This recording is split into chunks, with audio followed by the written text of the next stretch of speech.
इस्लामाबाद की इंसदाद दहशतगर्दी अदालत ने 26 नवंबर एहतजाज केस में PTI के 115 रहनुमाओं के वारंट गिरफ्तारी जारी कर दिए हैं। जज अबुल हसन जुल्करनैन ने थाना कराची कंपनी की दरख्वास्त पर वारंट जारी किए। वारंट्स 2 मुख्तलिफ मुकदमात में जारी हुए। आरिफ अलवी, शिबली फराज, अली अमीन गंडापुर, फैसल जावेद, मुराद सईद, हमाद अजहर, अलीमा खान और दीगर रहनुमा शामिल हैं। अदालत ने पुलिस को तमाम मुल्ज़िमान को गिरफ्तार करके पेश करने का हुक्म दे दिया। इस्लामाबाद की इंसदाद दहशतगर्दी अदालत का PTI की आदत के गिर्द घेरा मजीद तंग।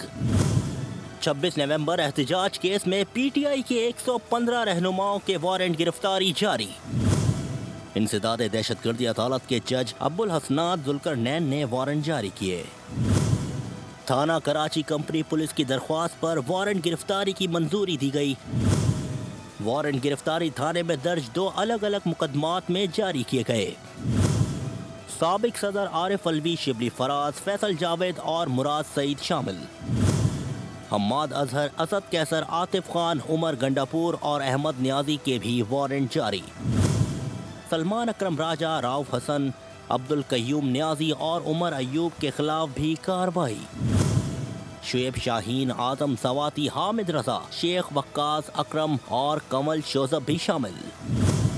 खातून रहनुमा अलीमा खान और शानदाना गुलजार के वारंट भी जारी। अदालत का पुलिस को तमाम मुल्ज़िमान को गिरफ्तार करके पेश करने का हुक्म। सब्सक्राइब करें और बेल दबाएं ताकि कोई खबर रह न जाए।